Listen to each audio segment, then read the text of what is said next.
ओम शांति। साकार मनुष्य मनुष्य की सद्गति नहीं कर सकते। सद्गति का रास्ता वह दिखा सकते हैं जो इस परिवर्तन का चक्र से अलग है। इसका मतलब साकार मनुष्य के राय पर बिना श्रीमत से वेरीफाई कर चले तो वह दुर्गति का रास्ता होगा। वह राय बंधन बन सकता है। बंधन होता है डर के रूप में। जहाँ बंधन है वहाँ मुक्ति, जीवन मुक्ति नहीं मिल सकती। सत है ही एक, वही आकर सत समझाते हैं।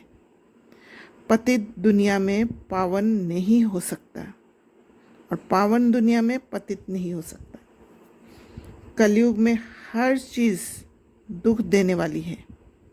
दुख आत्मा को उड़ने नहीं देती। इसलिए कहते हैं मेरी आत्मा को रंज, नाराज मत करो, उसकी गाइडेंस के हिसाब से चलो। भारत हीरा जैसा था, अब कौड़े मिसल है। ड्रामा के राज को जानना है।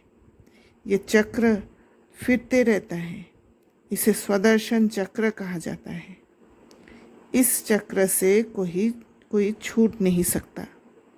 बना बनाया अविनाशी पार्ट है हर एक का। किसी का भी पार्ट को बदल नहीं सकते।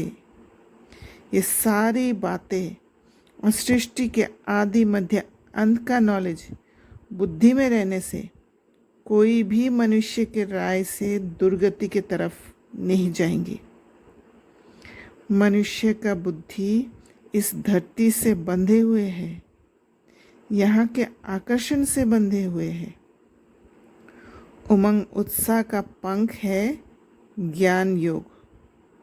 उड़ती कला में रहने के लिए हर मनुष्य की राय को ज्ञान योग से, श्रीमत से कनेक्ट करना ज़रूरी है, जिससे सद्गति का रास्ता दिखाई देगा। बंधन मुक्त होंगे, आत्मा नाराज नहीं होगी। थकान तब होता है जब कोई बंधन होता है और उससे छूटने के प्रयास में मनमत परमत में फंसते हैं, क्योंकि वेरीफाई करना नहीं आता, इसलिए कन्फ्यूजन में होते हैं। मनुष्य मत को जब ज्ञान योग का वातावरण मिलता है तब श्रीमत में कनेक्शन मिलता है और सद्गति का रास्ता खुलता है। इसलिए याद रखना है, पतित दुनिया में पावन नहीं हो सकता।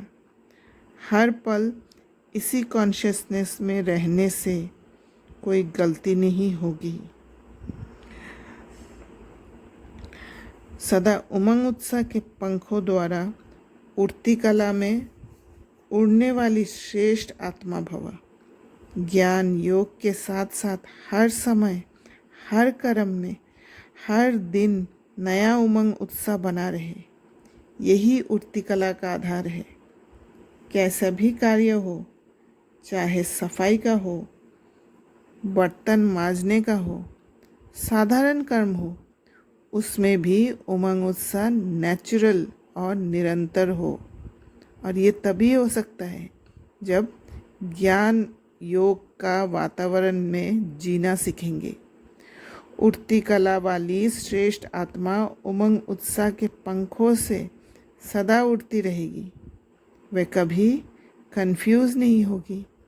छोटी छोटी बातों में थक कर रुकेगी नहीं। अच्छा, ओम शांति।